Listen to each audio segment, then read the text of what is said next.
I never imagined a family dinner at the prestigious Carlton Hotel would end with my mother-in-law demanding I surrender my grandmother's emerald necklace for safekeeping, while everyone watched in stunned silence.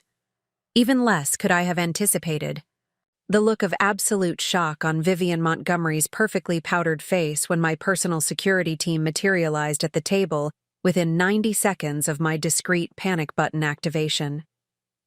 But that moment, a crystal-clear confrontation that shattered years of manipulation and control, became the catalyst that not only reclaimed my inheritance, but transformed me from a compliant daughter-in-law into the CEO who would revolutionize my family's century-old business. Before we jump back in, tell us where you're tuning in from, and if this story touches you, make sure you're subscribed, because tomorrow, I've saved something extra special for you. Alexandra, darling, I've been thinking, Vivian Montgomery said, strategically waiting until the waiter had served our main course at the Carlton's exclusive private dining room. 6 pairs of eyes swiveled toward me, my husband Richard, his father Howard, his 2 sisters with their husbands, all members of Philadelphia's elite Montgomery family, who had gathered to celebrate Howard's 75th birthday. That emerald piece you're wearing, Vivian continued, her voice honey-smooth yet razor-sharp. It's really better suited for special occasions, not family dinners. I think it's time you let me keep it in the Montgomery Collection vault where it belongs. The necklace in question, 5 magnificent Colombian emeralds set in platinum with diamond accents, had been my grandmother Elena Vasquez's most treasured possession. As the founder of Vasquez Enterprises, a modest import business she had built into an international trade company, my grandmother had purchased the piece with her first major profits. She'd worn it to every significant business deal, thereafter calling it her strength stone. Before she died, she'd placed it around my neck, whispering, "Remember who you are, Alexandra. Never let anyone dim your light." Richard shifted uncomfortably beside me, avoiding my gaze. Mother has a point, Alex. That necklace is quite valuable. The family vault has better security than our home safe.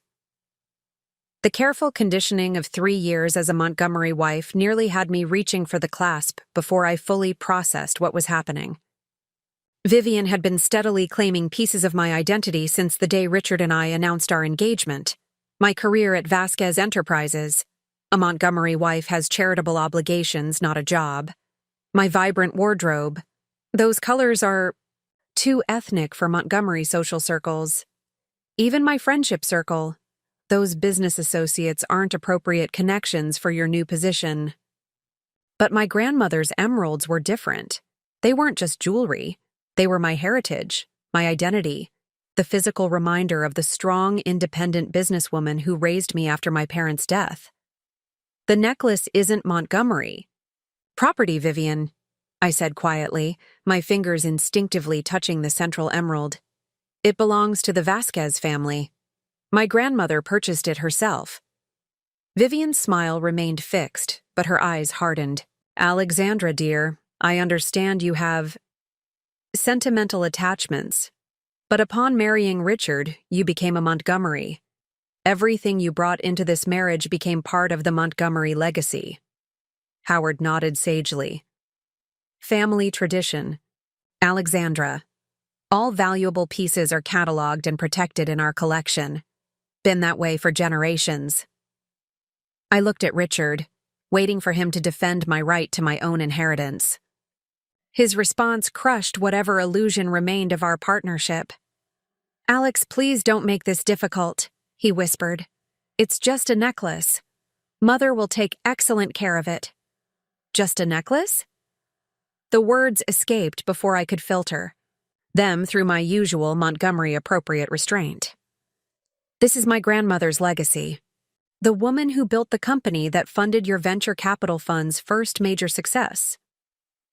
A heavy silence fell over the table. The Montgomery family wasn't accustomed to direct confrontation, especially not in public, however exclusive. The venue. Disagreements were handled with subtle manipulation, passive-aggressive maneuvers, and behind-the-scenes pressure, never with open opposition. Vivian recovered first, her voice dropping to a concerned whisper. I'm worried about you, Alexandra. These emotional outbursts have been increasing lately.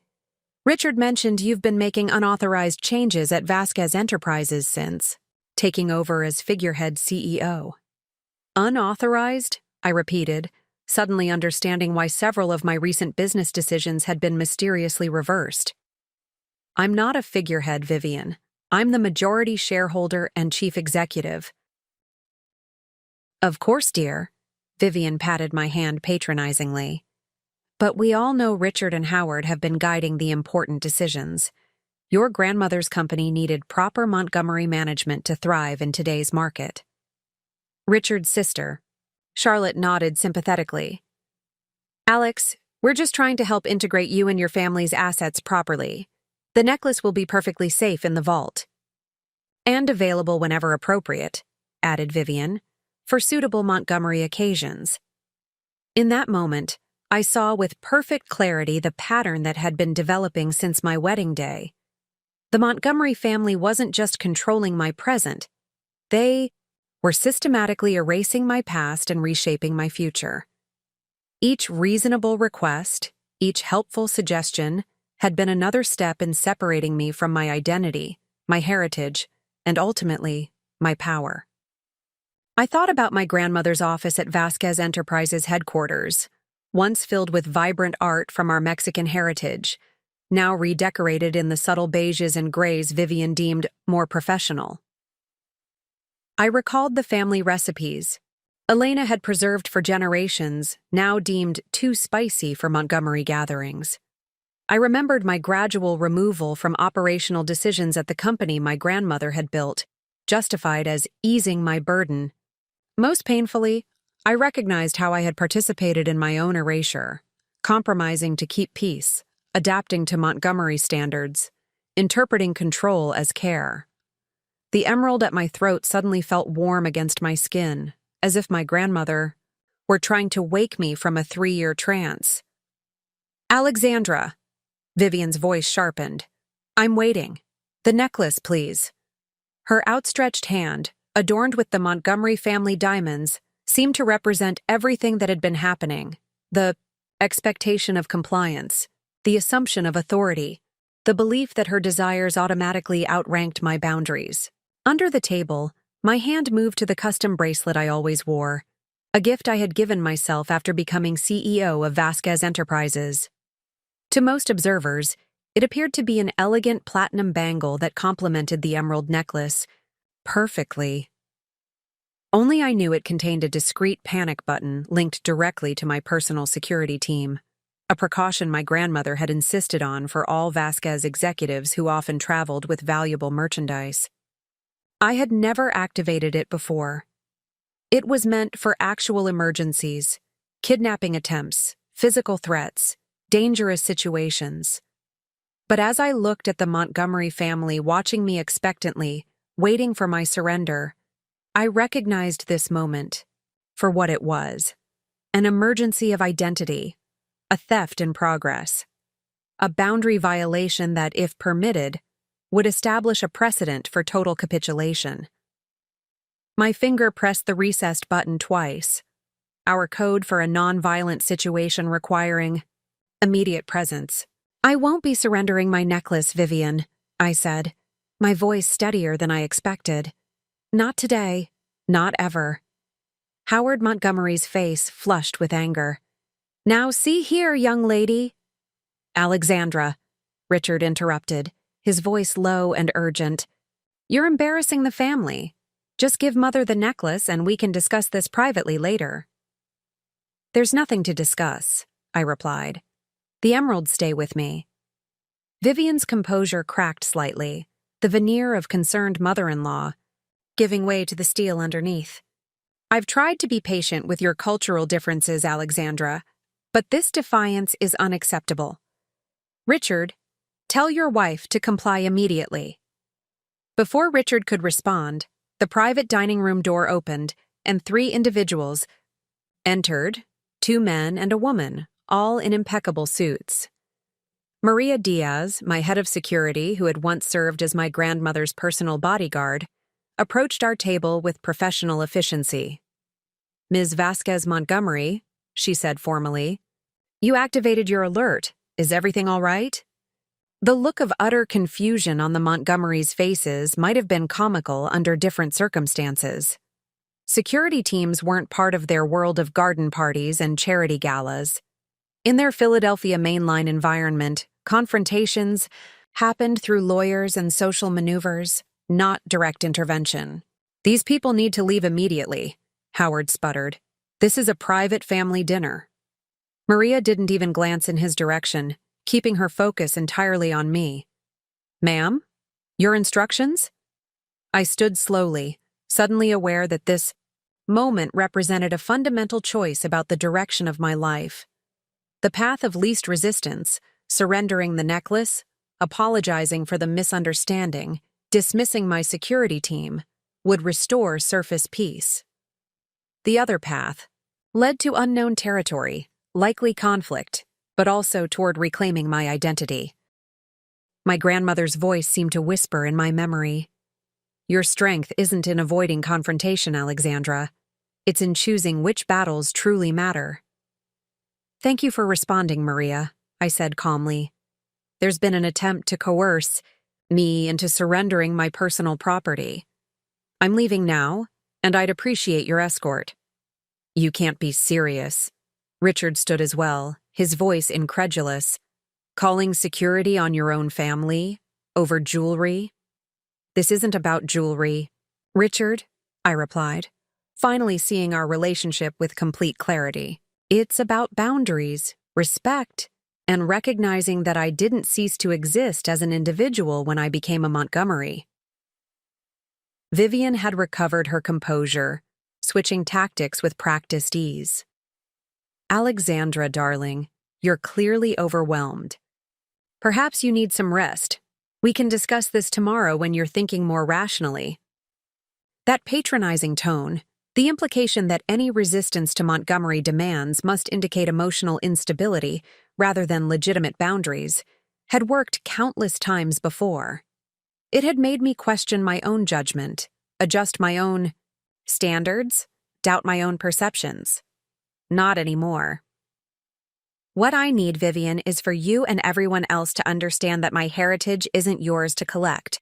My company isn't yours to control, and my identity isn't yours to erase." I unclasped my grandmother's emeralds and held them in my palm for a moment, feeling their weight and significance. Then I secured them around my neck again, a deliberate reclaiming of what had always been mine. "We're leaving," I told Maria, then turned back to the table. "Richard will need to talk, but not tonight, and not on Montgomery terms." As my security team escorted me from the private dining room, past the shocked maitre d' and curious diners, I felt a curious lightness despite the uncertainty ahead. For the first time in 3 years, I was making a choice fully as Alexandra Vasquez, not as Mrs. Richard Montgomery. The emeralds at my throat seemed to pulse with renewed energy. Not just as jewelry, but as a symbol of reclaimed power, of boundaries established, of the woman my grandmother had raised me to be. Outside in the cool evening air, Maria opened the car door. "Where to, Ms. Vasquez?" The question held more significance than my security chief could possibly know. Where does one go after breaking free from golden handcuffs? What destination follows the decision to reclaim your identity? "Vasquez Enterprises headquarters," I answered without hesitation. It's time I took a closer look at exactly what's been happening at my company. The path ahead was uncertain, likely difficult, but as we drove away from the Carlton, one thing became crystal clear. I was no longer allowing anyone, not even the powerful Montgomery family, to dim my light. Preparing and narrating this story took us a lot of time, so if you are enjoying it, subscribe to our channel. It means a lot to us. Now back to the story. The Vasquez Enterprises headquarters stood in stark contrast to the Montgomery family offices. While the latter occupied a historic brownstone in Philadelphia's Old City, all mahogany paneling and portraits of stern-faced patriarchs, The Vasquez building rose 22 stories of glass and steel in the revitalized waterfront district. My grandmother had commissioned the building 15 years ago, insisting on sustainable materials, cutting-edge technology, and spaces filled with natural light. "Welcome back, Ms. Vasquez," said the night security guard, straightening as I approached the executive elevator. His use of my maiden name wasn't lost on me, nor was the fact that he didn't seem surprised by my unscheduled late-night arrival. Had my grandmother's loyal employees been waiting for me to return in more than just title?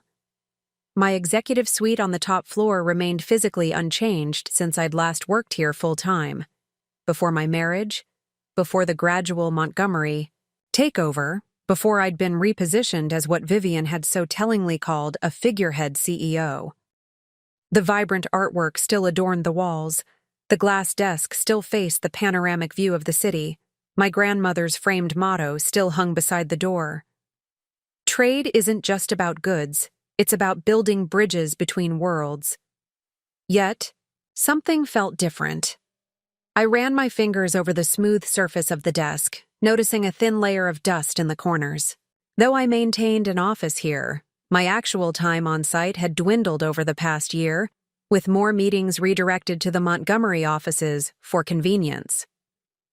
Richard had insisted it made more sense to consolidate operations, presenting it as efficiency rather than what I now recognized as a calculated power play.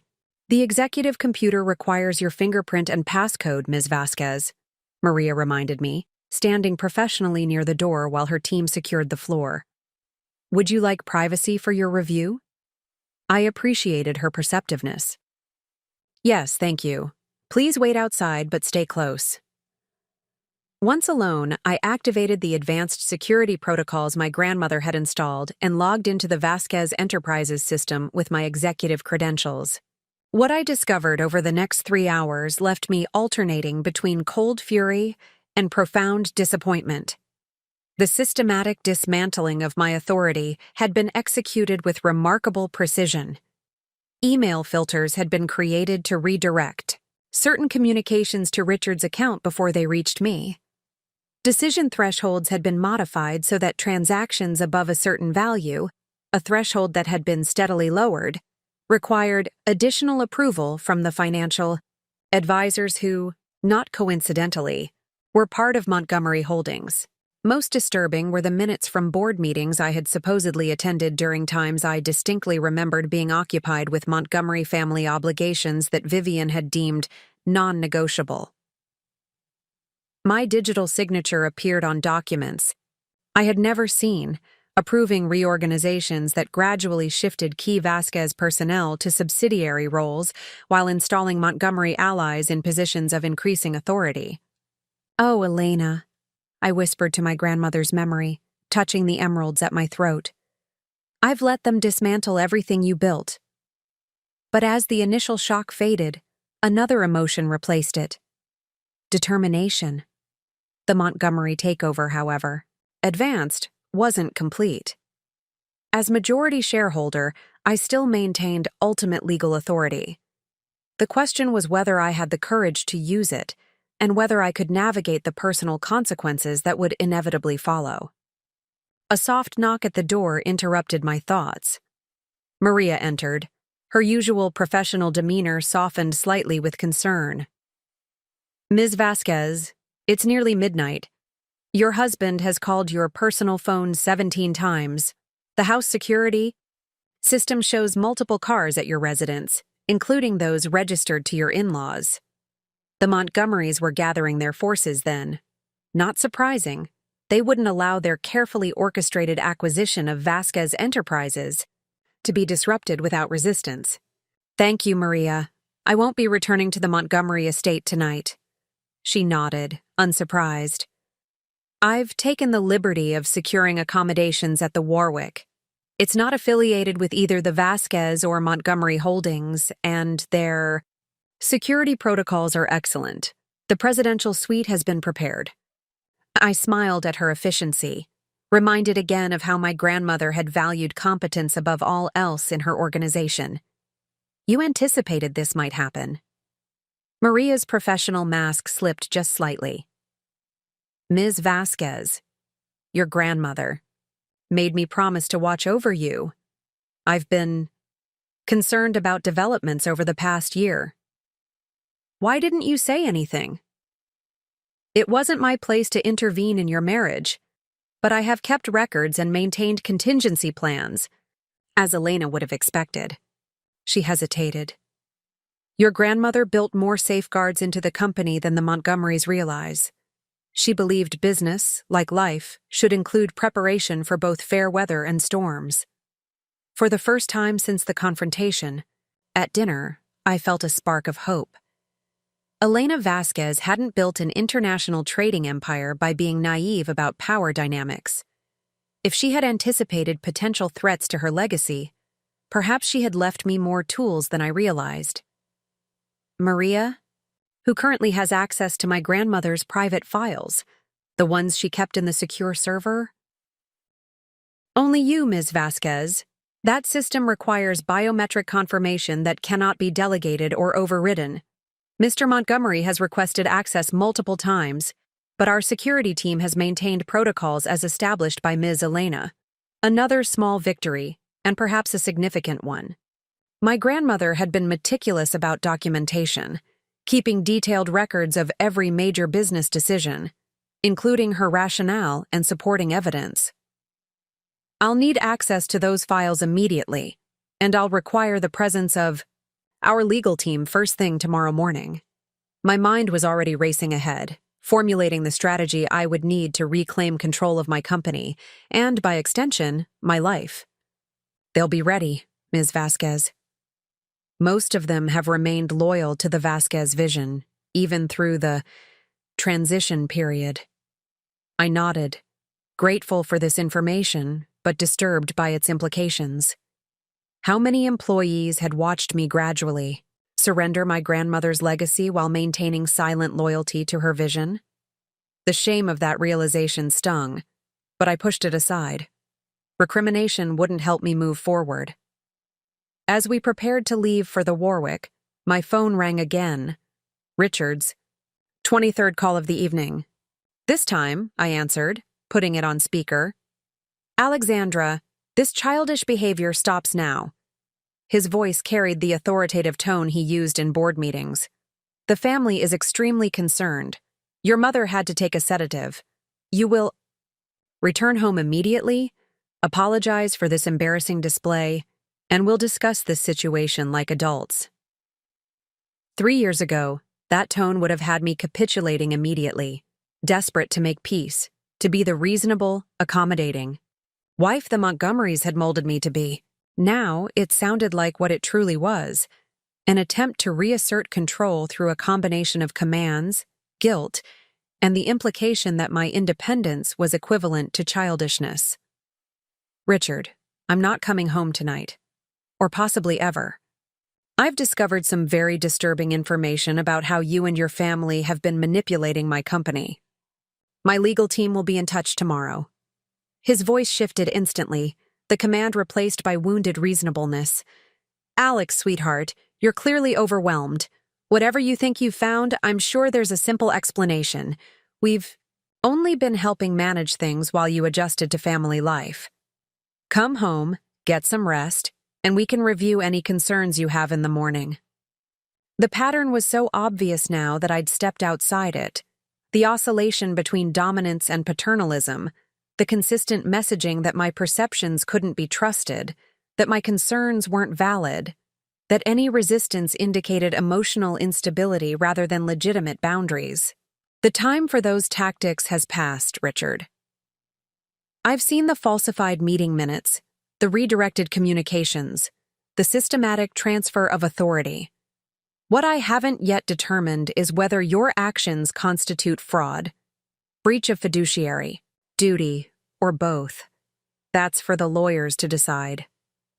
Silence stretched for several seconds before his voice returned, all pretense of concern replaced by cold calculation.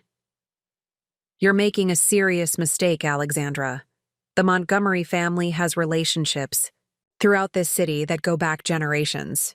No law firm will risk opposing us.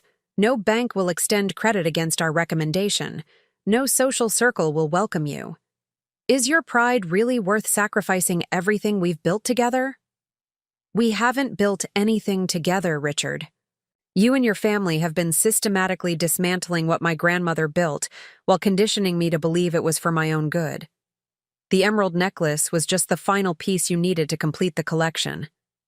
I touched the stones at my throat, drawing strength from their solid presence. But you miscalculated. Instead of breaking me, you woke me up. This isn't over, he said, his voice hard. Not by a long shot. On that, we agree completely. I ended the call and turned to Maria. We should move quickly. The Montgomerys won't waste time.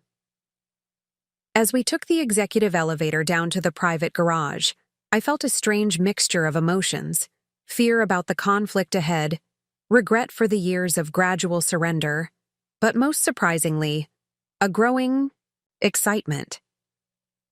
For the first time since my grandmother's death, I was fully inhabiting my role as heir to her legacy, not just her company, but her courage.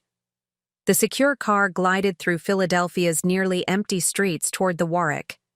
Through the tinted windows, I watched the city my grandmother had adopted as her second home after emigrating from Mexico 50 years earlier.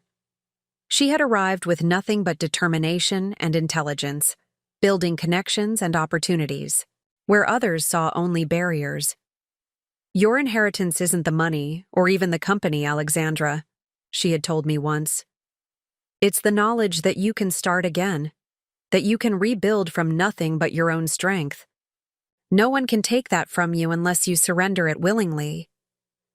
I had nearly surrendered it, not all at once in a dramatic moment, but gradually, compromise by compromise, adaptation by adaptation, each small concession seeming reasonable. In isolation until I found myself living inside a gilded cage of Montgomery design. The emeralds at my throat caught the passing streetlights, throwing green reflections across the car's interior. They had been my grandmother's strength stones, and now they were becoming mine, not because of their monetary value, but because of what they represented: the courage to build something meaningful, the strength to protect it, and the wisdom to recognize when fighting was more important than accommodating. As the Warwick's discreet side entrance came into view, I made a silent promise to my grandmother and to myself. The path ahead might be difficult, possibly even dangerous, but I would reclaim not just her business legacy, but the legacy of independence. And integrity, that was my true inheritance. An inheritance far more valuable than any jewelry, regardless of how many emeralds it contained. Dawn broke over Philadelphia as I stood at the panoramic windows of the Warwick's presidential suite, watching the city come to life. I had slept little, spending most of the night reviewing the treasure trove found in my grandmother's secured files. Elena Vasquez had indeed prepared for storms, including the possibility that her beloved company might face threats from within my marriage. Alexandra, she had written in a private letter dated just weeks before her death. Business, like life, attracts both builders and takers. I have watched the Montgomery family for decades. They build nothing. They only acquire what others have created. I fear they see you as a bridge to what I have built. Remember that bridges can be crossed in both directions, but they can also be raised when necessary. A soft knock interrupted my reflections. Maria entered with Janet Chen, Vasquez Enterprises' general counsel, who had arrived at the hotel at 5:30 a.m. looking remarkably composed for someone summoned before dawn. Ms. Vasquez, Janet began, I've reviewed the documents you sent over. The situation is concerning but not irreversible. As majority shareholder, your authority remains paramount despite the operational changes that have occurred. In plain English, Janet? She smiled slightly.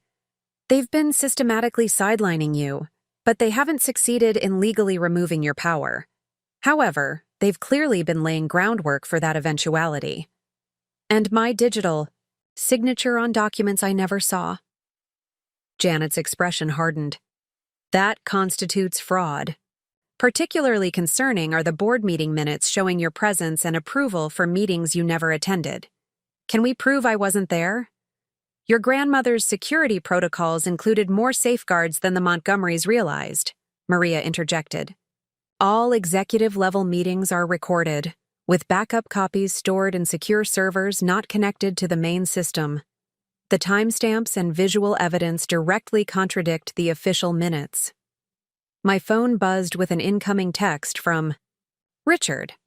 The family attorneys will be at Vasquez Enterprises at 9 a.m. to discuss a reasonable separation of assets given your current emotional state. Please behave professionally. I showed the message to Janet, who raised a single eyebrow. They're moving quickly to secure their position. They likely hope to overwhelm you with legal pressure before you can organize a defense. Then we'll need to move faster, I replied, feeling a surge of clarity and purpose I hadn't experienced in years. What's our immediate action plan? Janet outlined a three-pronged strategy. Secure all company assets and access points immediately. Document the evidence of fraud and manipulation, and prepare for both legal and public relations battles. The Montgomerys wield significant influence, but they're not untouchable, particularly if they've committed fraudulent activities. By 8:30 a.m., we had implemented the first phase of our counteroffensive. Using my biometric credentials, we had reset all executive access to Vasquez systems, frozen the accounts that showed suspicious transfer patterns, and dispatched trusted security teams to secure our 3 primary facilities. I had personally called 5 key board members who had known my grandmother, briefly explaining the situation and requesting emergency attendance at a 10 a.m. virtual board meeting. Ms. Vasquez, Maria reported, Montgomery vehicles are approaching the main entrance. Security confirms Richard Montgomery is accompanied by 2 individuals carrying legal briefcases and his father, Howard. I straightened my emerald green suit, a deliberate choice from the professional wardrobe I'd had delivered to the hotel. Perfect timing. Let's welcome them properly. We descended to the main lobby just as the Montgomery contingent entered, their confident strides faltering slightly when they spotted us already assembled and clearly prepared. Richard recovered first, approaching with the concerned expression he had perfected for difficult business negotiations. Alexandra, I'm relieved to see you're safe. We've been worried sick. He reached for my arm, but I stepped smoothly aside, maintaining professional distance. Richard, I see you've brought attorneys to what you messaged would be a family discussion. Howard Montgomery moved forward, his imposing presence honed through decades as a corporate raider. This unpleasantness has gone far enough, Alexandra. Your behavior is damaging both family and business relationships. We're here to establish a reasonable framework for moving forward. I'm glad to hear it, I replied evenly. Janet, would you please give the Montgomerys an overview of our current position? Janet stepped forward. Every inch the Harvard-trained attorney my grandmother had personally recruited 15 years earlier. Mr. Montgomery, she nodded to both men.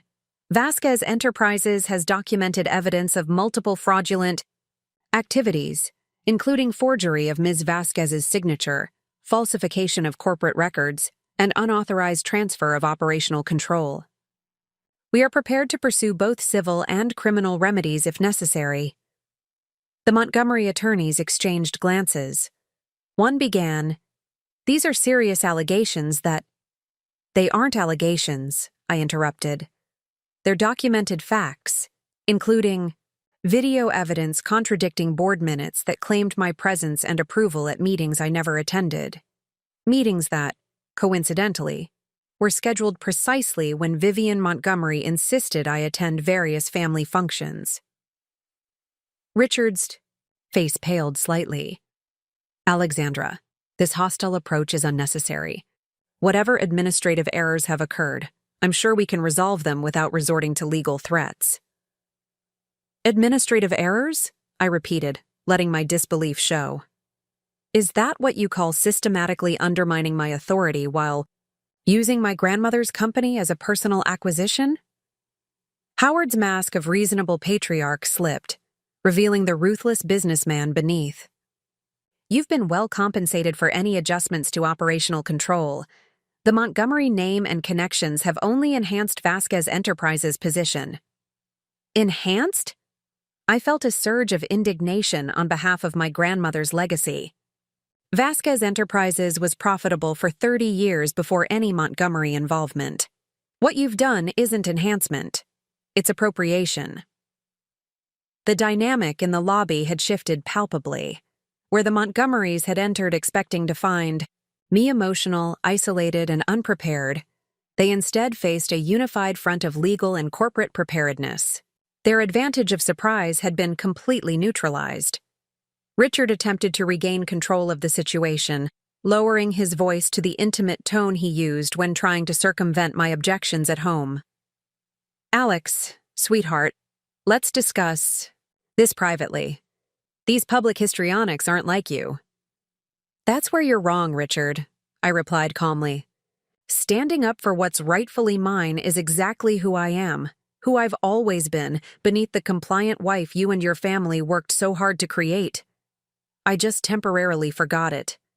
I touched the emerald necklace, drawing strength from its connection to my grandmother. You had 3 years to learn who I really am, but you were too busy trying to reshape me into a Montgomery accessory to notice. Howard stepped forward, abandoning pretense entirely. This defiance will cost you everything. No judge in Philadelphia will rule against the Montgomery family interests. No social circle will welcome you after a public battle with us. Is this company really worth destroying your marriage and your future? His threat hung in the air, its naked intimidation confirming every suspicion I'd had about the family's true nature. But instead of fear, I felt a surprising sense of liberation. The Montgomery influence, which had loomed so large in my life for 3 years, suddenly seemed less impressive when directly confronted. That's a fascinating perspective, Howard, I replied, maintaining eye contact. But you've overlooked something critical. Elena Vasquez didn't just build a company. She built a legacy of integrity, innovation, and resilience. That legacy isn't confined to Philadelphia's social circles or judicial appointments. I gestured toward the bank of elevators where a group of people had just emerged, 5 members of the Vasquez Enterprises International Leadership Team who had flown in overnight from offices in Mexico City, Singapore, London, and São Paulo, after receiving my urgent communications. Vasquez Enterprises operates on 4 continents, with partnerships in 27 countries. The Montgomery influence may extend throughout Philadelphia, but my grandmother's reputation for ethical business transcends those boundaries. I allowed myself a small smile. And unlike the Montgomery assets, which are primarily tied to local real estate and investment portfolios, Vasquez holdings are diversified internationally. The shock on Howard's face was momentarily visible before he regained his composure. He hadn't anticipated global reinforcements, nor had he recognized that his primary leverage, local social and business influence, might be insufficient against an internationally positioned company. Richard looked between his father and me, clearly struggling to process this shift in power dynamics. Alex, you can't just— This isn't what, Richard? This isn't how a Montgomery wife behaves? You're right. This is how Alexandra Vasquez, CEO of an international trading company, protects her grandmother's legacy. I stepped closer, lowering my voice so only he could hear. And this is how a woman reclaims her identity after years of careful erasure. Howard conferred briefly with the attorneys, their expressions growing increasingly concerned as Janet detailed the evidence secured overnight. Finally, he turned back to me with the tight smile of a man unused to retreating but recognizing the necessity. It seems we have some matters to clarify regarding operational authority. Perhaps a more structured negotiation would be appropriate, after all parties have had time to review relevant documentation. Translation: they needed time to assess the damage and formulate a new strategy. I had no intention of giving them that advantage. I believe clarity would indeed be beneficial, That's why the Vasquez Enterprises Board of Directors is convening virtually in, I checked my watch, 32 minutes. As majority shareholder, I've called an emergency session to address these governance concerns and review all decisions made in the past 18 months. Richard's eyes widened.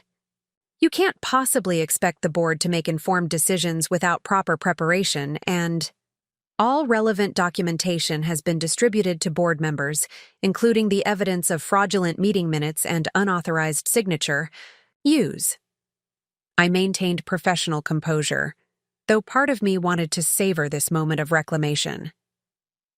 You're welcome to attend as a shareholder representative, Richard, though your voting rights may be temporarily suspended pending investigation of potential conflicts of interest. Howard's face had turned an alarming shade of red. This is outrageous. The Montgomery family will not be treated like common corporate raiders.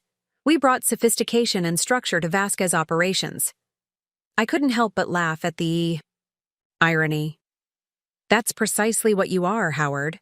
Corporate raiders who mistook my accommodation for weakness. The difference is that common raiders typically face more resistance than I initially provided. The international team had joined us by this point, creating a formidable presence in the lobby. Ricardo Vasquez, my grandmother's cousin and longtime head of Latin American operations, stepped forward. Ms. Alexandra, he said formally, though his eyes conveyed warmth. The executive conference room is prepared for the board meeting, and international members are connected via secure video link. Elena would be very proud to see you standing tall today. His words touched something deep within me. My grandmother had often spoken of standing tall through business challenges, maintaining dignity even in difficult negotiations. For the first time since her death, I felt truly connected to her strength, not just wearing her emeralds, but embodying her principles. Thank you, Ricardo. I turned back to the Montgomerys. Gentlemen, I believe we all have preparations to make before the board meeting. Maria will escort you to the visitor conference room if you wish to organize your thoughts. As the Montgomery contingent reluctantly followed Maria toward the assigned space, Richard hung back, his expression a complex mixture of anger, confusion, and something that might have been dawning respect. I never thought you'd fight like this, he said quietly. You've always been so accommodating. That was my mistake, I replied, feeling neither triumph nor bitterness, just clarity. I confused accommodation with love, compliance with partnership. You never wanted a partner, Richard. You wanted an acquisition. The difference matters. As I turned to join my team, the emeralds at my throat caught the morning light streaming through the lobby windows, throwing prisms of green across the marble floor. Like stepping stones, I thought, illuminating the path forward, one determined step at a time. The Vasquez Enterprises boardroom had changed little since my grandmother's time. The 20-foot table of sustainably harvested Brazilian walnut still dominated the space, surrounded by ergonomic chairs for in-person attendees. The wall of screens displaying international participants remained state-of-the-art, offering crystal-clear video connections to board members across multiple time zones. What had changed, however, was my perception of the invisible boundaries that had gradually constrained my authority within this room. As board members assembled, some physically present, others joining virtually, I noticed subtle dynamics I'd previously overlooked. The way certain Montgomery-aligned directors automatically glanced at Richard before responding to questions. The carefully neutral expressions that masked surprise when I directly addressed issues. The slight hesitation when I made decisive statements rather than deferring to financial advisors. These invisible boundaries hadn't been established through formal policy changes or explicit limitations.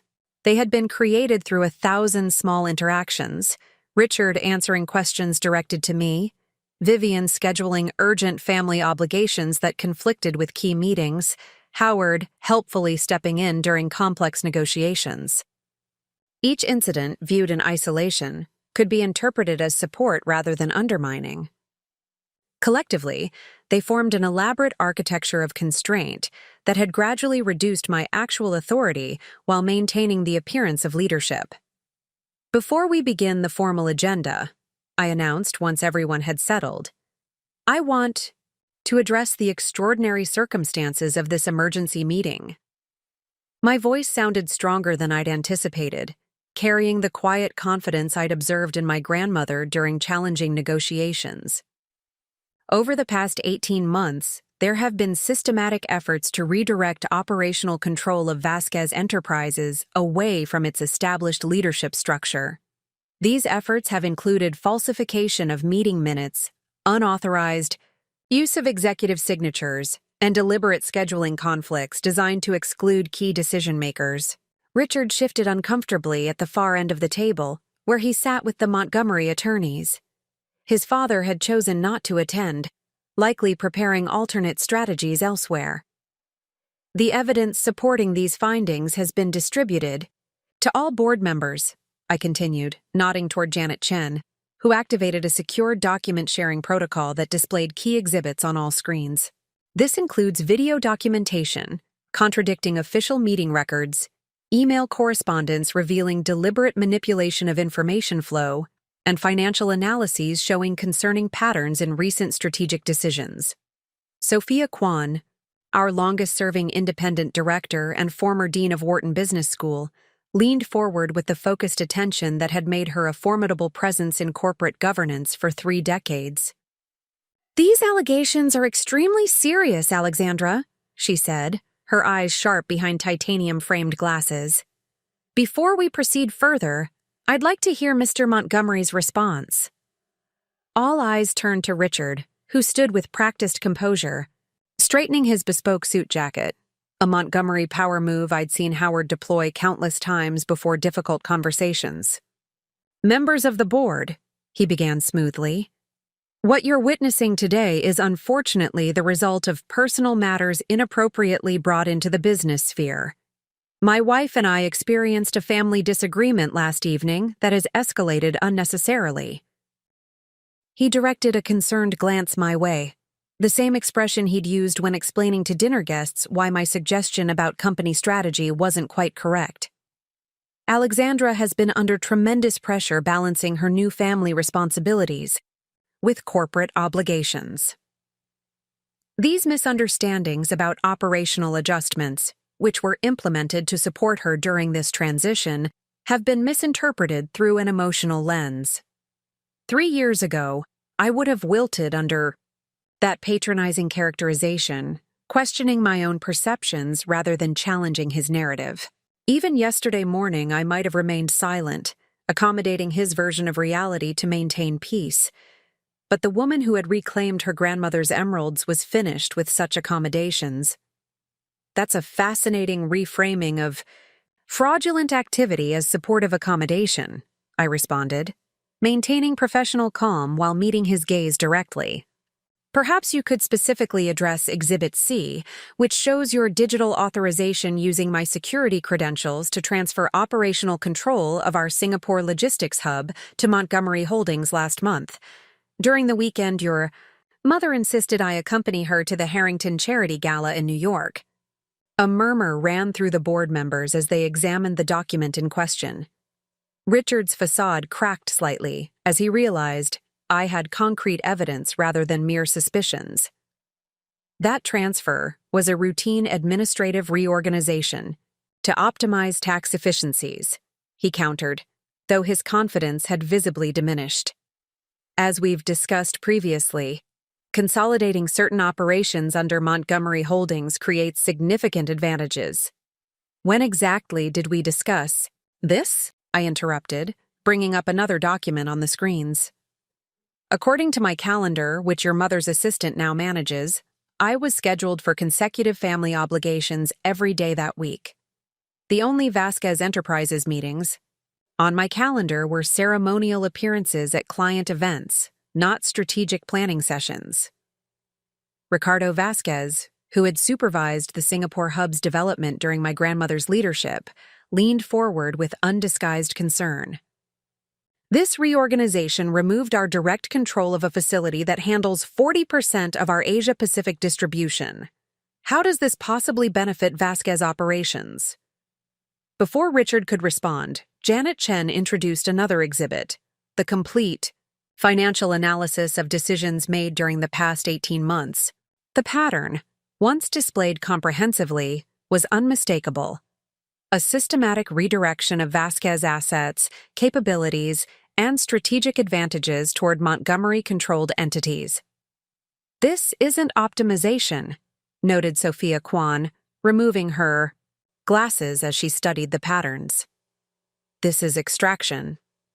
The invisible boundaries that had constrained me for years were becoming visible to everyone in the room, not as supportive structures, but as elaborate mechanisms of control and appropriation.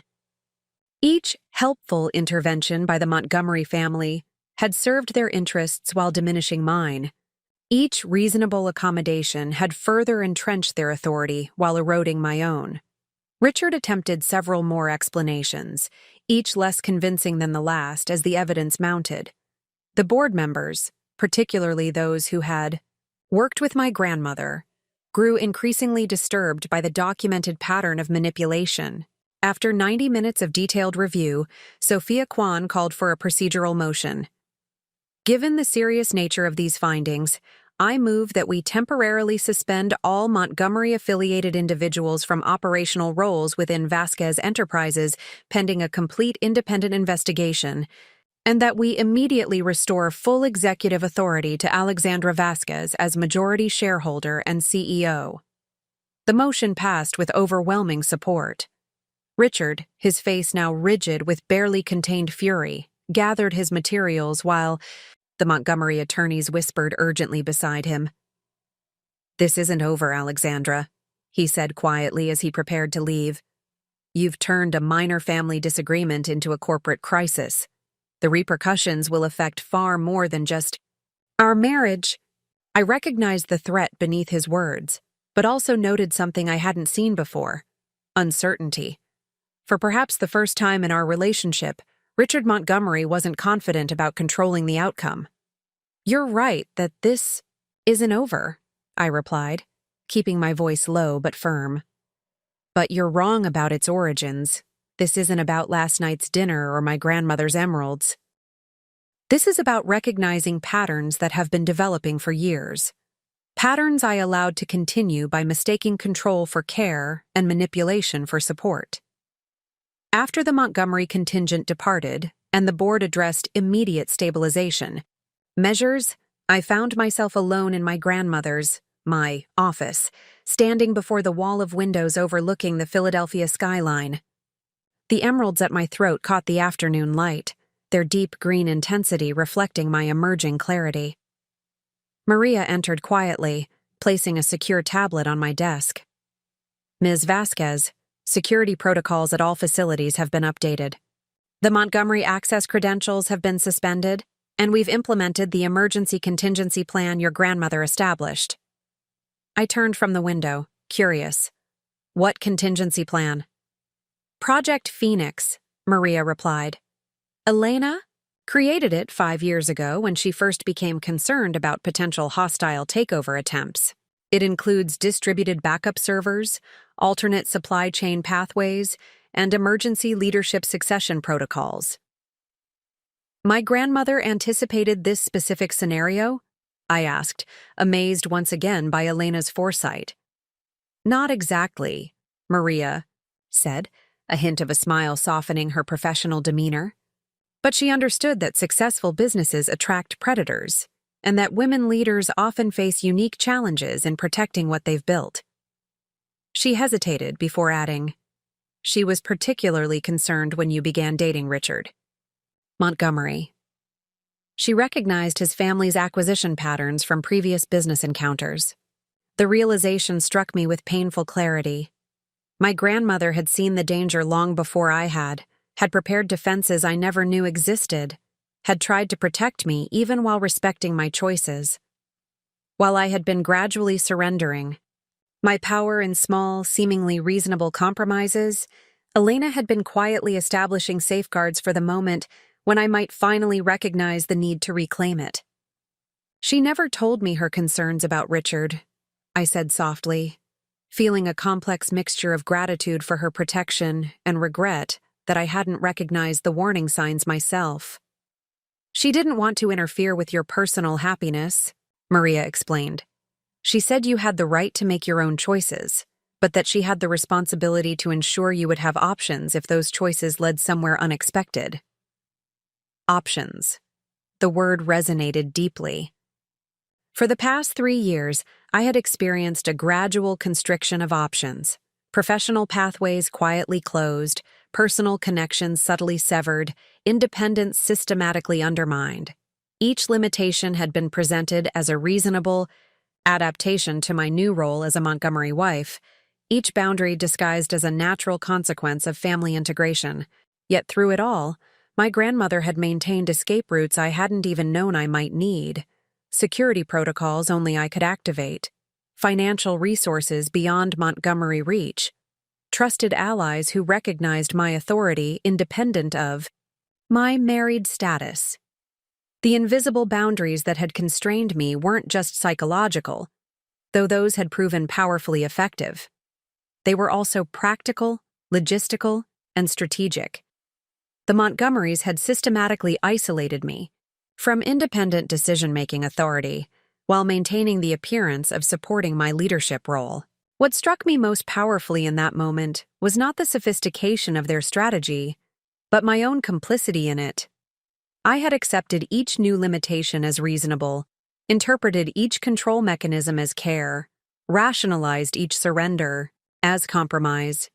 The boundaries became invisible not because they were particularly well disguised, but because I had trained myself not to see them.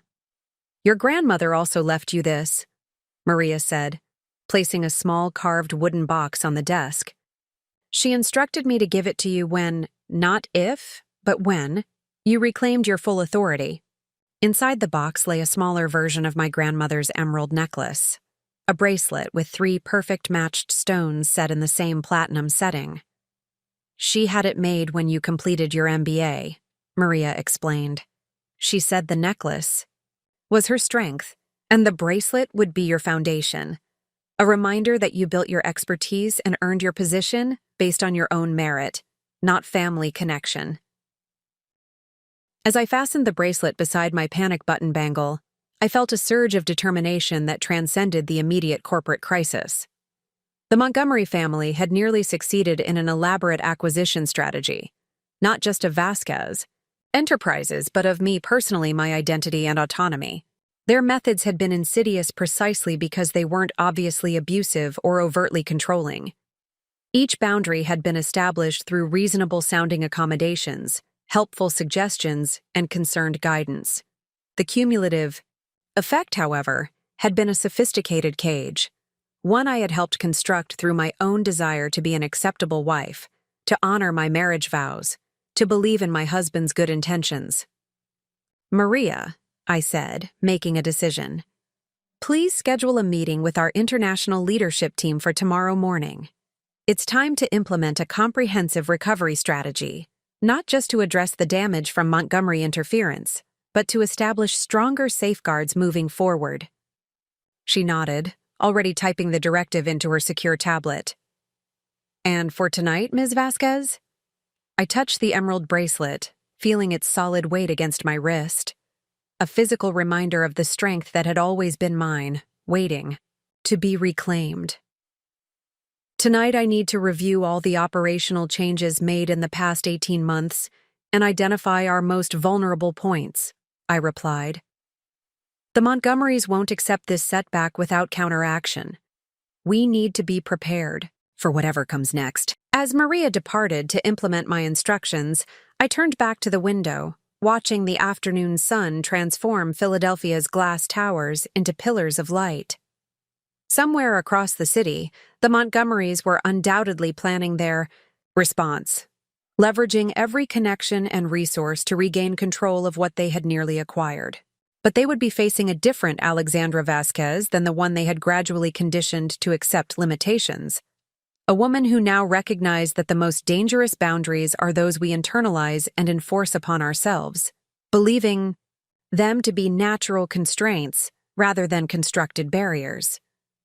The emeralds at my throat and wrist caught the fading light, twin symbols of a legacy reclaimed and a future yet to be written, one where invisible boundaries would no longer define the perimeters of my potential. The Montgomery family's initial response came at precisely 7:08 a.m. the following morning. I was reviewing quarterly projections in my reclaimed office when Janet Chen entered without her usual composed demeanor. "They filed for an emergency injunction," she announced, placing a thick legal document on my desk. "The Montgomery family is petitioning the court to temporarily freeze all Vasquez Enterprises assets and operations pending resolution of what they're calling domestic disputes impacting corporate governance." I scanned the filing, noting Richard's signature alongside Howard's and, surprisingly, Vivian's. The document painted a disturbing portrait.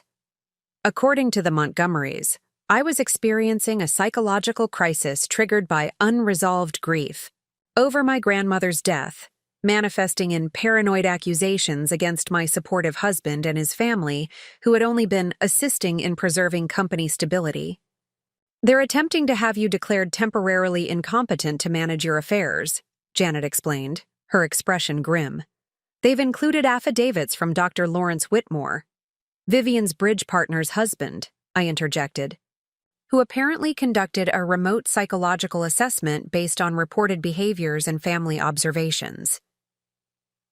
Despite the seriousness of the situation, I found myself oddly calm. This maneuver, while aggressive, was entirely predictable, another variant of the pattern I'd experienced throughout my marriage. Any assertion of independence was reframed as emotional instability. Any challenge to Montgomery authority was pathologized as psychological dysfunction. "Who's the judge assigned to the emergency petition?" I asked, already suspecting the answer. "Judge William Harrington." Of course. The Harrington and Montgomery families had been connected for generations, their children attending the same exclusive schools, their philanthropic efforts carefully coordinated for maximum social visibility. The charity gala Vivian had insisted I attend in New York, the very event that had provided cover for Richard's Singapore operations transfer, had been co-chaired by Margaret Harrington, the judge's wife. "They're leveraging every connection," I noted, not entirely surprised. "What's our response strategy?" Janet's composure returned as she shifted into strategic mode. "We've already filed a counter motion to transfer jurisdiction to the federal court based on the international scope of Vasquez operations. We've also submitted a comprehensive evidence package documenting the Montgomery actions, including forensic financial analysis and the authenticated video records contradicting the falsified meeting minutes." I nodded, appreciating her thoroughness. "And the incompetency claim?" Dr. Eliza Ramsey, the former head of psychiatric services at Johns Hopkins and current member of the World Health Organization's Mental Health Advisory Board, has reviewed the remote assessment methodology used by Dr. Whitmore. Her expert opinion, which we've included in our filing, categorically dismisses it as methodologically unsound, ethically questionable, and failing to meet even minimal standards for professional psychological evaluation. A surge of gratitude washed over me, not just for Janet's immediate preparations, but for my grandmother's foresight in building a network of allies based on professional respect rather than social obligation. Unlike the Montgomery connections, which operated through traditional power structures and mutual social advancement, Elena Vasquez had cultivated relationships based on shared values and demonstrated integrity. "There's more," Janet continued. "The Montgomerys have initiated a coordinated financial pressure campaign. 3 local banks have frozen lines of credit pending resolution of the leadership dispute. 2 major local clients have placed orders on hold.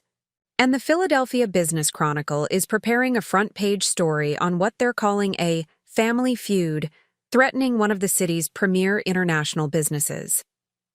Again, I found myself unsurprised.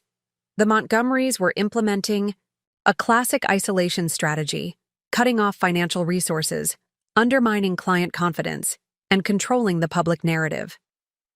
These were the same tactics Howard Montgomery had reportedly used in dozens of corporate acquisitions, just adapted to include personal elements meant to destabilize me emotionally. They expect me to panic, I observed, rising to look out at the Philadelphia skyline, touching both the emerald necklace and bracelet for grounding. To realize I'm outmatched locally and accept whatever reasonable compromise they propose to end the crisis they've manufactured. That would be the standard playbook, Janet agreed. Create enough pain that surrendering seems like the only rational choice. I turned back to her with a smile that seemed to catch her off guard. Then it's fortunate that my grandmother built an organization that extends far beyond Philadelphia, isn't it? Within the hour, my international leadership team had assembled in the conference room, some physically present, others connected via secure video. Unlike the board meeting, this gathering included operational leaders who had worked directly with my grandmother to build Vasquez Enterprises' global infrastructure. The Montgomery strategy has 3 components, I explained, standing at the head of the table my grandmother had commissioned from a sustainable forestry project in Brazil. Legal obstruction, financial pressure, and public narrative control. They're leveraging their local connections to maximum advantage while attempting to portray this as a domestic dispute rather than corporate malfeasance. Mei Lin, our Asia-Pacific Operations Director calling in from Singapore, nodded in understanding. They want to make this about you personally rather than their actions institutionally. Precisely. And within the Philadelphia social infrastructure, they have significant advantages. I activated the central display, showing a network map of Montgomery family connections throughout Philadelphia's business, legal, and social hierarchies. They've spent generations cultivating these relationships specifically to facilitate their acquisition strategies. Ricardo Vasquez leaned forward, studying the visualization. Elena always said the Montgomerys were glorified parasites. They acquire what others build, extract maximum value, then move on to the next target. They've never created anything original. But they're extremely effective parasites, I acknowledged. Their methods are sophisticated and their connections run deep. We need to implement countermeasures that circumvent rather than directly confront their local advantages. Over the next 2 hours, we developed a comprehensive response strategy that leveraged Vasquez Enterprises' greatest strength, our global presence and international reputation. While the Montgomerys controlled significant resources in Philadelphia, their influence diminished dramatically beyond city limits and virtually disappeared outside U.S. borders. Our plan had multiple components. First, we would temporarily relocate critical financial operations to our London office, beyond the reach of local court injunctions. Second, we would activate our secondary banking relationships in Toronto, Singapore, and Frankfurt, ensuring uninterrupted operational funding. Third, we would implement the emergency communications protocol my grandmother had established, directly addressing our international clients and partners with transparent information about the situation. Most importantly, we would release irrefutable evidence of the Montgomery actions to select global business publications simultaneously, not as a personal grievance, but as a documented case study in corporate governance failure and attempted hostile takeover. This strategy directly counters their narrative framework, noted Sophia Kwan, who had joined us after the board meeting. They want to portray you as an emotional wife having a psychological crisis.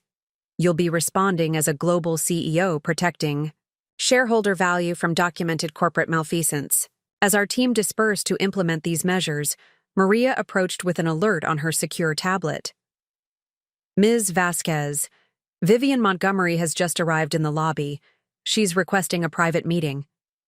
I raised an eyebrow, genuinely surprised by this development. Vivian, unlike Howard and Richard, rarely engaged in direct confrontation, preferring to operate through subtle social manipulation and strategic relationship management. Her appearance at Vasquez headquarters represented a significant tactical shift. "She's alone?" I confirmed. "Yes. She dismissed her driver and came unaccompanied." "Interesting. This wasn't a formal negotiation then, but something more personal." "Have her escorted to the garden terrace," I decided after a moment's consideration. "And please remain within discreet distance." The rooftop garden terrace had been my grandmother's favorite space in the building, a quarter-acre of meticulously maintained plants, including species from every region where Vasquez Enterprises operated.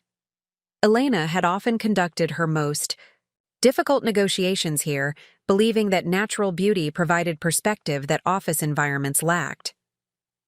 Vivian Montgomery stood examining a flowering orchid when I arrived, her Chanel suit and pearls as impeccable as always. She turned at the sound of the door, her practiced social smile instantly in place. "Alexandra, dear, thank you for seeing me on such short notice." "Vivian," I acknowledged, remaining near the entrance rather than approaching for the customary air-kiss greeting she clearly expected. "This is an unexpected visit." She waved a hand dismissively, as if our current circumstances were merely a minor social misunderstanding. "These legal entanglements are becoming tedious.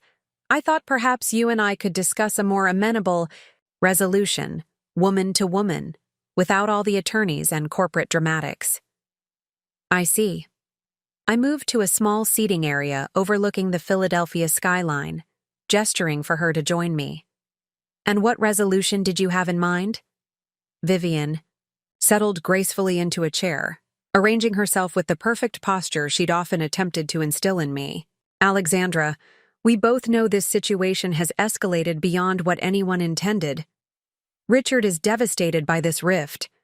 Howard is concerned about potential damage to both family and business reputations." She leaned forward slightly, lowering her voice confidentially. "Men can be so rigid in their thinking, can't they? Always viewing compromise as weakness." I nearly smiled at the transparency of her approach. Having failed to control me through Richard and Howard, Vivian was attempting to establish a feminist solidarity framework, positioning herself as an ally against male stubbornness rather than as the architect of the very control mechanisms I was dismantling. "What exactly are you proposing, Vivian?" I asked directly, bypassing the social pleasantries she typically used to establish conversational control. Her smile tightened almost imperceptibly at my directness.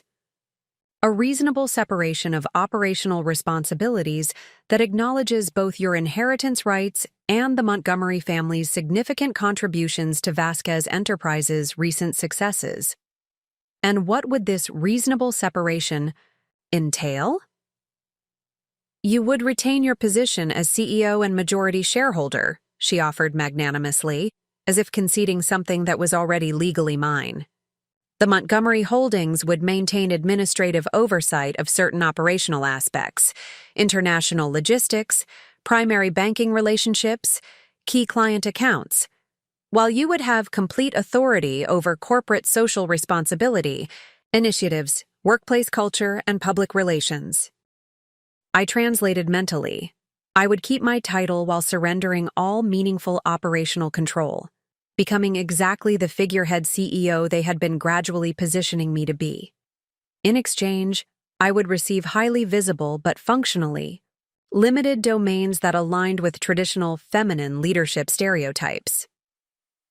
"That's a fascinating proposal," I replied, keeping my tone neutral. "And what about my grandmother's emeralds? Would those also remain under Montgomery oversight for safekeeping?" A flash of annoyance crossed Vivian's features before she could suppress it. "Alexandra, that unfortunate misunderstanding at dinner was simply an attempt to properly integrate family heirlooms into our collective heritage. The Montgomery collection has museum-quality security protocols." "The emeralds aren't negotiable, Vivian," I stated firmly. "Neither is control of my grandmother's company." She sighed, abandoning the pretense of friendly negotiation. "You're making this unnecessarily difficult." Howard has connections throughout this city that you can't possibly overcome. Judge Harrington will rule in our favor on the emergency injunction by this afternoon. 3 more clients called this morning to suspend orders pending resolution of the leadership situation. The Business Chronicle article will be devastating to investor confidence. All of that may be true within Philadelphia, I acknowledged, calmly. But Vasquez Enterprises operates globally, while Montgomery influence remains remarkably provincial. Vivian's expression hardened. Don't underestimate our reach, Alexandra. The Montgomery family has been building strategic relationships for generations. So has my grandmother, I replied, fingering the emerald bracelet at my wrist. The difference is that Elena built genuine partnerships based on mutual value creation, while the Montgomerys cultivated obligation networks designed for extraction and acquisition. Rising from my chair, I moved toward the garden's edge, looking out over the city that represented just one node in Vasquez Enterprises' international network. You know what I've realized, Vivian? The most effective prison isn't built with bars or locks. It's constructed from expectations, traditions, and the constant message that independence is selfishness, while compliance is virtue. I turned back to face her directly. For 3 years, I've allowed you and your family to gradually confine me within these invisible boundaries. I compromised my identity, my authority, and my voice, all while believing I was being a good wife, a respectful daughter-in-law, a team player. Vivian stood as well, her composure cracking slightly. We welcomed you into one of Philadelphia's most prestigious families. We guided you through social complexities you were entirely unprepared to navigate. We protected you from business responsibilities you weren't equipped to handle. And this is your gratitude? Gratitude? I repeated, genuinely curious about her perspective. For what exactly? For systematically undermining my professional authority, for gradually isolating me from independent relationships, for reframing my heritage as something to be overcome rather than celebrated, for giving you a place in a legacy that will endure long after your grandmother's trading company is forgotten, she snapped, abandoning pretense entirely. The Montgomery name has stood for excellence in this city for 7 generations. What are the Vasquezes by comparison? Immigrants who got lucky in import-export? And there it was, the fundamental worldview that had shaped every interaction since I joined the Montgomery family. In Vivian's carefully constructed reality, the Montgomerys weren't appropriating my inheritance. They were elevating it through association with their superior legacy. My gratitude wasn't just expected. It was the only rational response to such generosity. Thank you for your candor, Vivian, I said quietly. It clarifies exactly what's at stake in this conflict. Indeed it does, she replied, regaining her composure and reaching for her handbag. I had hoped we might resolve this situation amicably, but it seems you're committed to a more adversarial approach. Remember that you chose this path when you experienced the consequences. As she moved toward the terrace door, she paused for one final observation. The necklace really is wasted on you, Alexandra. You've never fully appreciated its significance or understood how to wear it properly. Like so many things in your life, you possess it without comprehending its true value. After she departed, I remained in the garden, reflecting on her parting comment. In a way, Vivian was right. I hadn't fully appreciated the emerald's significance when my grandmother first placed them around my neck. I had seen them primarily as beautiful jewelry rather than recognizing them as symbols of hard-won independence, of boundaries established and maintained, of power reclaimed rather than conferred. But unlike Vivian's assessment, my understanding hadn't remained static. The emeralds that had once represented my grandmother's legacy now embodied my own journey from accommodation to assertion, from inherited authority to earned leadership, from compliant wife to authentic self. Touching the central stone at my throat, I made a silent promise to my grandmother and to myself. The boundaries that defined my life would no longer be invisible constraints established by others, but clear parameters I consciously created and defended, starting with the protection of the legacy she had entrusted to me, both corporate and personal.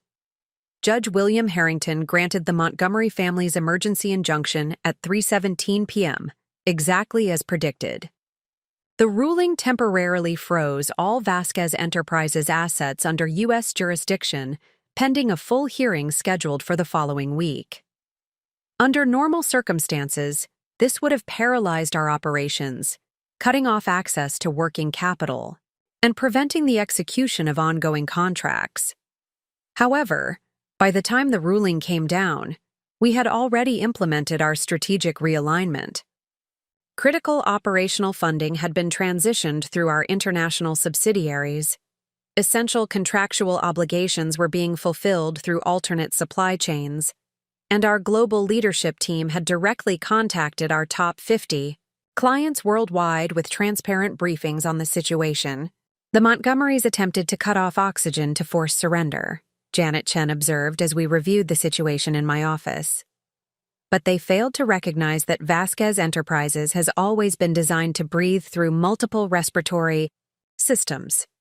Ricardo Vasquez nodded in agreement.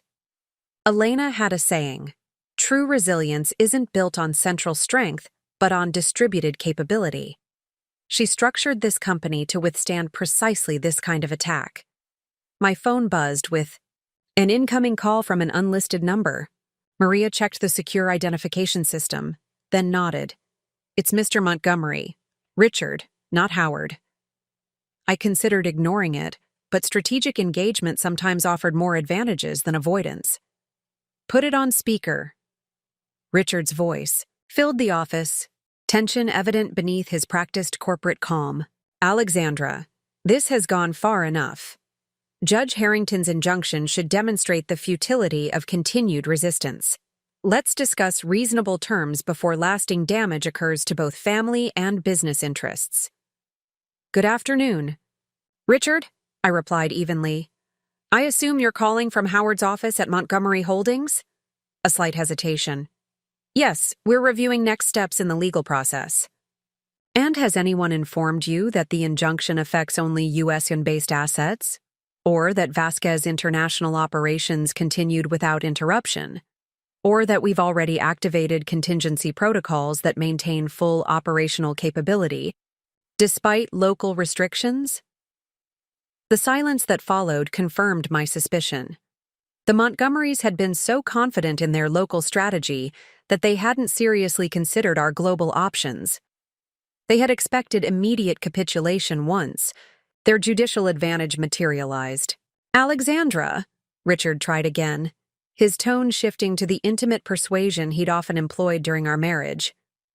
"This confrontational approach benefits neither of us. You're risking the stability of your grandmother's company over what began as a simple misunderstanding about family jewelry.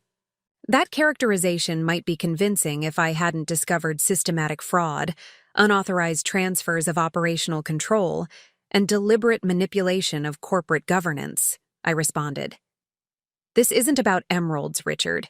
It's about recognizing that your family viewed my inheritance as an acquisition target rather than a marital partnership." Howard's voice suddenly cut in, confirming my suspicion that I was on speakerphone at their end as well. "Enough of this obstinance. The Montgomery approach to business integration has created substantial value across multiple industries for decades. Your grandmother built an admirable operation, but it requires sophisticated guidance to reach its full potential in today's global environment." "Interesting perspective," I replied. "Particularly since Vasquez Enterprises' international growth has substantially outperformed Montgomery Holdings' traditional portfolios for the past 5 years. Perhaps your definition of sophisticated guidance needs recalibration." The sound of papers shuffling came through the line, suggesting a hasty review of comparative performance data. I continued before they could respond. "While you're examining those figures, you might want to check your news alerts. The Wall Street Journal, Financial Times, and Bloomberg have just published simultaneous analyses of what they're calling the Montgomery Method, documenting your family's pattern of acquiring family-owned businesses through strategic marriages, followed by systematic operational takeovers. Another silence, longer this time. "You leaked confidential information to the financial press?" Richard finally asked, disbelief evident in his voice. "We provided factual documentation of corporate governance violations and unauthorized transfers of operational control," I corrected. The pattern recognition and historical context were contributed by business analysts who, it seems, have been tracking Montgomery acquisition strategies for some time. The distinctive sound of Howard Montgomery's signet ring hitting a hard surface came through the speaker, a characteristic gesture of controlled anger I'd witnessed during tense board meetings. This public approach is not only unprofessional, but potentially damaging to all parties involved. Family matters should remain private. "I completely agree that family matters should remain private," I responded. "Corporate fraud, however, requires transparency, particularly when it impacts shareholders, employees, and business partners across multiple jurisdictions." Shifting to a more conciliatory tone, I added, "However, I remain open to constructive resolution. Janet Chen and our legal team are prepared to discuss terms whenever you're ready to acknowledge the actual circumstances and work toward appropriate remediation." The call ended abruptly, exactly as I had anticipated. The Montgomerys weren't accustomed to negotiating from a position of disadvantage, particularly not with someone they had systematically conditioned to accept their authority. "They'll regroup and escalate," Janet predicted after the line went dead. "Their local strategy has been neutralized, but they still have significant resources to deploy." "Agreed," I nodded, "which is why we need to proceed with the next phase immediately." Over the following 2 hours, we implemented what my grandmother had coded as Protocol Monarch in her contingency planning, a comprehensive shareholder communication initiative designed specifically for situations involving governance disputes. Every Vasquez Enterprises shareholder, from institutional investors to employees with stock options, received a detailed briefing package documenting both the Montgomery actions and our strategic response. Meanwhile, our public relations team issued a carefully crafted statement addressing the situation without emotional language or personal accusations. Instead, it positioned the conflict as a textbook case study in corporate governance principles, emphasizing our commitment to shareholder value, operational integrity, and transparent business practices. "You're controlling the narrative framework," observed Sophia Kwan as we reviewed media coverage developing across multiple platforms. "The Montgomerys want this portrayed as a domestic dispute spilling over into business. You've reframed it as a corporate governance issue with clear documentation and systematic response protocols." "The framing isn't just strategic, it's accurate," I replied. "This was never truly about marriage or family. Those were simply the vehicles through which they attempted to execute a standard acquisition strategy." As afternoon transitioned to evening, our monitoring systems detected the Montgomerys' next counter-move, a coordinated social media campaign suggesting that Vasquez Enterprises' resistance to constructive Montgomery partnership reflected outdated business practices and resistance to modernization. Several influential business commentators with known Montgomery connections began questioning whether a traditional import-export company could survive global economic shifts without the innovative financial engineering the Montgomery approach offered. "They're trying to reposition themselves as forward-thinking innovators rather than corporate raiders," Janet noted. "Attempting to make your defense of Vasquez autonomy appear regressive rather than principled." Ricardo Vasquez snorted derisively. "Elena would find this hilarious. The Montgomerys haven't created an original business model in 3 generations. Their innovative financial engineering consists primarily of extracting value from enterprises others have built." "Which makes their vulnerability obvious," I replied, a strategy forming. "Innovation isn't found in financial manipulation. It's built through vision, adaptation, and authentic value creation. I turned to our communications director. Contact the editorial team at Global Trade Monthly. Tell them I'm available for that profile they've been requesting for the past 6 months, the one focusing on next-generation leadership in international commerce.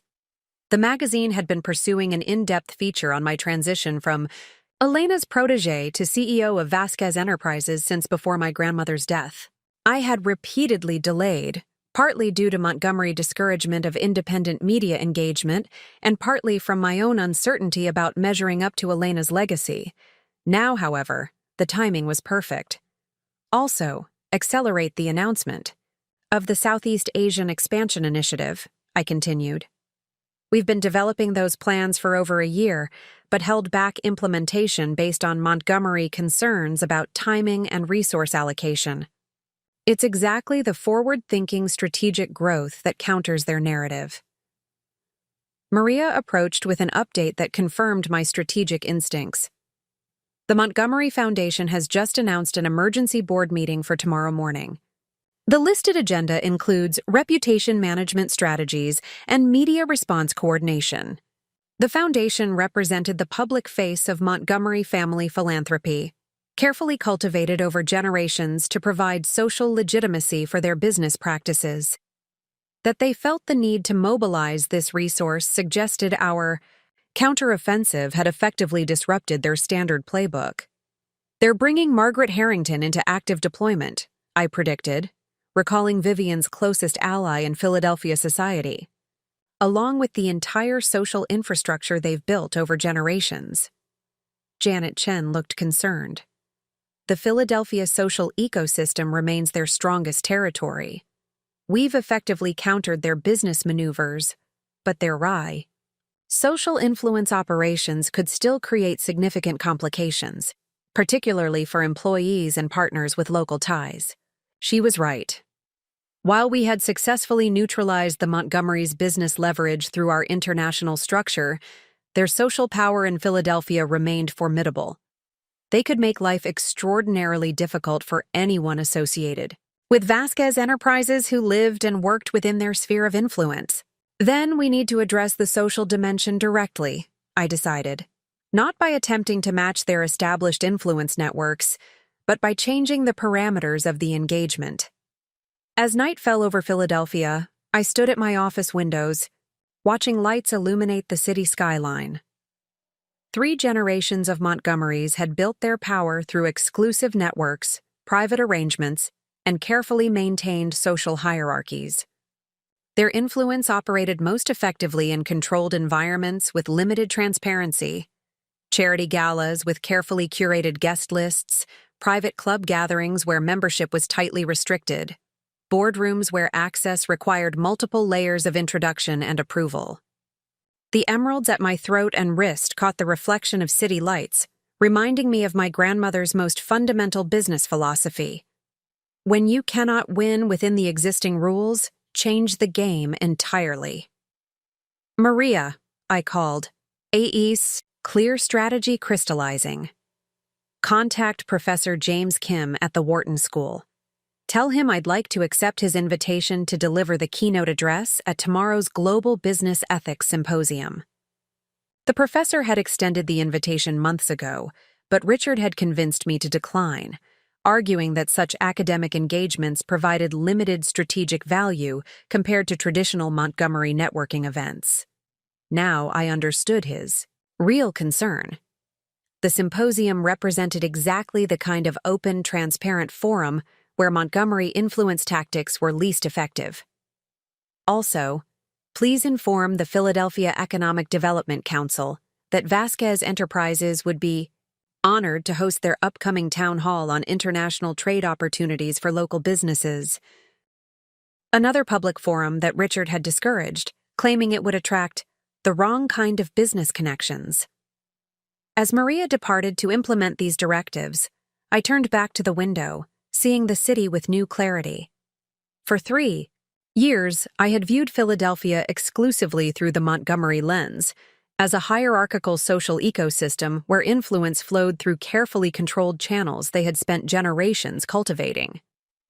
I had accepted their definition of valuable connections, appropriate venues, and strategic relationships. But Philadelphia was much more than the rarefied social circles the Montgomerys inhabited. It was a dynamic, diverse city with multiple, overlapping communities, educational institutions, entrepreneurial hubs, and cultural centers, most operating completely outside Montgomery's spheres of influence. The strategic revelation felt transformative. I didn't need to defeat the Montgomerys on their traditional territory. I could simply expand the playing field beyond their carefully maintained boundaries, engaging directly with the broader community, in forums where transparency neutralized their established advantages. "You look like Elena right now," Ricardo observed quietly, approaching to stand beside me at the window. She had that same expression whenever she found an unexpected pathway around an entrenched obstacle. I smiled, touching the emeralds at my throat. The Montgomerys have spent generations building influence through exclusivity and private control. They've convinced everyone, including me, that their way represents the only meaningful access to power in this city. Looking out at the sprawling urban landscape, I continued, "But there are multiple Philadelphias existing simultaneously, most operating completely outside Montgomery awareness, because they've never considered those communities relevant to their interests." Ricardo nodded, understanding. "You're not going to fight for control of their territory. You're going to render their territory less relevant by engaging directly with the broader ecosystem." Exactly. While they're mobilizing their traditional influence networks, we'll be connecting with the Philadelphia they've systematically ignored. Educational institutions, emerging business communities, public forums on economic development. The strategy crystallized further as we discussed implementation details. By morning, we had developed a comprehensive community engagement initiative that would position Vasquez Enterprises not as an embattled corporation fighting for control, but as an innovative global company recommitting to local connection and development. As dawn broke over the city, Maria delivered a final update before I prepared for the Wharton Symposium. The Montgomery Foundation Emergency Board meeting has been extended indefinitely. According to our sources, they're struggling to formulate an effective response strategy to what they're calling unprecedented transparency tactics. I smiled, securing the emerald bracelet around my wrist.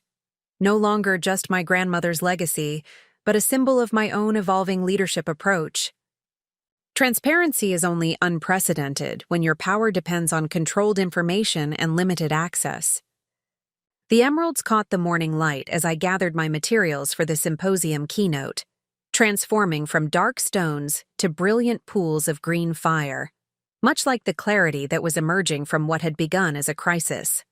What the Montgomerys had intended as a final consolidation of control had instead catalyzed a fundamental recalibration of both personal and professional boundaries. As I prepared to engage directly with the broader Philadelphia community the Montgomerys had deemed irrelevant to their interests, I realized that the emeralds had indeed served as strength stones, not through mystical properties, but through the powerful reminder they provided of alternative paths to influence, impact, and authentic power.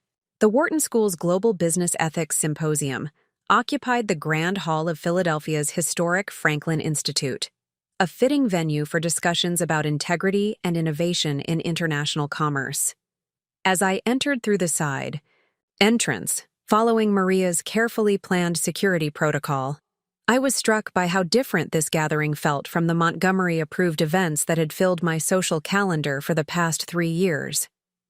Instead of the carefully curated homogeneity of Montgomery charity galas, where guests represented a narrow spectrum of Philadelphia's traditional power structure, the symposium audience reflected genuine diversity, students from multiple disciplines, business leaders representing everything from tech startups to manufacturing legacies, academic researchers, and community development advocates. The energy was palpable, with animated discussions happening throughout the space rather than the controlled small talk that characterized Montgomery's social functions. Professor James Kim spotted me immediately, navigating through the crowd with the efficient directness that had made him one of Wharton's most respected faculty members. "Ms. Vasquez, I was delighted when your office confirmed your participation. Your grandmother was one of our most valued guest lecturers. The students still study her approach to ethical supply chain development. She always spoke highly of these symposiums," I replied, remembering Elena's enthusiasm after each speaking engagement at her alma mater. She believed business ethics were best discussed in forums where multiple perspectives could challenge conventional thinking.